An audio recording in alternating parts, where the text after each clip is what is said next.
الحمد لله وكفى والسلام على عباده الذين اصطفى اما بعد فاعوذ بالله من الشيطان الرجيم بسم الله الرحمن الرحیم.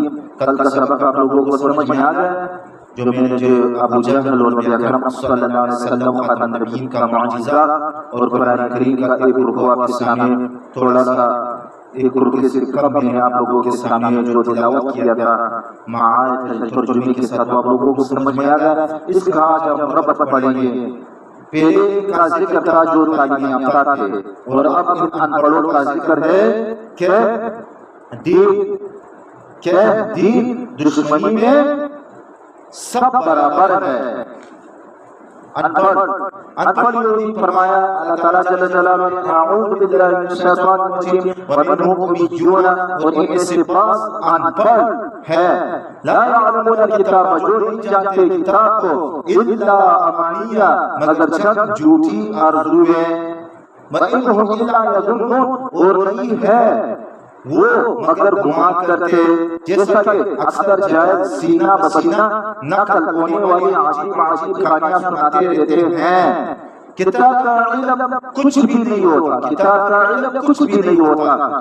فوائل للذین پس خرابی ان لوگوں کے لیے یکتبون کتاب جو لکھتے ہیں کتاب بِأَيْدِیہم اپنے ہاتھوں سے ثم یقولون پھر کہتے ہیں ھذا من عند اللہ یہ اللہ تعالیٰ جل جلالہ کی طرف سے ہے.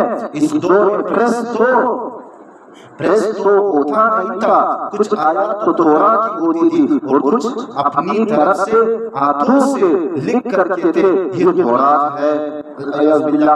اور آپ تمہیں سستی دے رہے ہیں. لوگ خریدتے تھے. تیسرے بارے میں آپ کے سامنے آئے گا انشاءاللہ وما هو من عند اللہ جو اللہ تعالیٰ فرماتے ہیں جو انہوں نے اپنے ہاتھوں سے لکھا ہے یہ اللہ تعالیٰ جل جلالہ کی طرف سے نہیں ہے. یہ ایسا کیوں کرتے تھے لیشتروا ثمنا قلیلا تاکہ خریدے اس کے ذریعے کم قیمت, تاکہ خریدے اس کے ذریعے کم تھوڑی کم اس کے ذریعے قیمت تھوڑی قیمت جو ہے تاکہ خریدے اس کے ذریعے قیمت تھوڑی.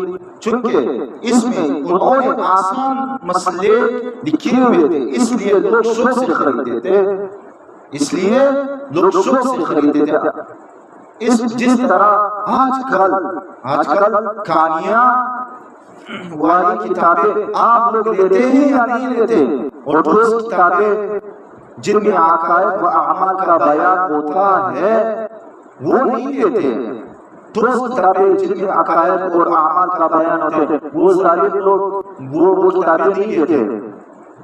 حضرت بی فاطمہ رضی اللہ تعالیٰ عنہا و عنہم اجمعین کے نام پہ جھوٹے قصے یا جس طرح روافض بدبختوں نے حضرت بی بی فاطمہ رضی اللہ تعالیٰ عنہا کا قصہ اور حضرت امام جعفر رحمۃ اللہ علیہ کا قصہ چھپوایا ہے.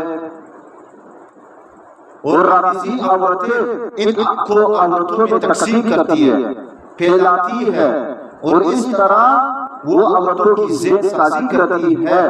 اس میں یہ بھی لکھا ہوا ہے کہ یہ چیزیں پکاؤ اور کھاؤ اور کسی کو نہ بتاؤ. عجیب بات ہے, سمجھ میں آ رہا ہے.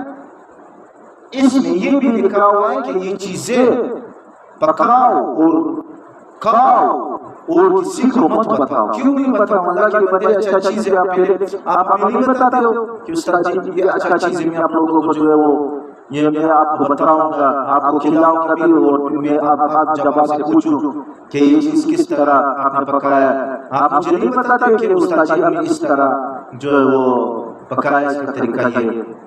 عجیب بات ہے. یہ سب خرافات ہے اور بزرگوں کے ذمہ لگائی ہوئی ہے. اسلام کے ساتھ ان کا کوئی تعلق نہیں, ان چیزوں کا کوئی تعلق نہیں ہے. بزرگوں کے ساتھ عقیدت بڑی بات ہے مگر اس کا یہ مطلب نہیں کہ تم ان کے ذمہ غلط باتیں لگاؤ. ویل کی تعریف آپ سیکھے قرآن کریم میں آپ کے سامنے آیا ہے ویل للمطففین آخری پارے میں ویل لکل ہمزۃ لمزہ.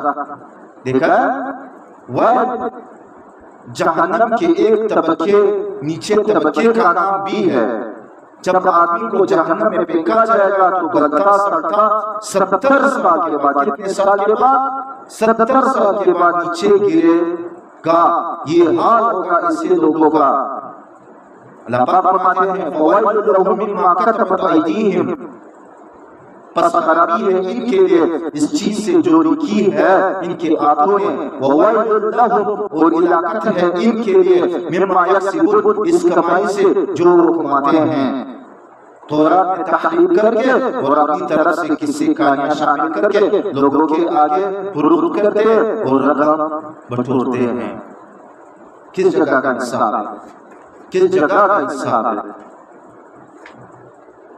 کس جگہ کا انصاف ہے؟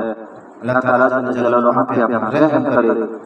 انشاءاللہ کل ہم آپ کے سامنے دوزخ اور یہود و نصارہ یہ بیان کریں گے کہ دوزخ اور یہود و نصارہ اور یہ سب کچھ کرتے ہوئے بھی کہتے ہیں، وقالوا کہتے ہیں لن تمسنا النار، ہرگز نہیں چھوئے گی ہم کو آگ الا مگر ایام معدودۃ، مگر گرتی کے چند دن. انشاءاللہ اس کی وضاحت ہم آپ کو کل کریں گے. وآخر دعوانا ان الحمد للہ رب العالمین.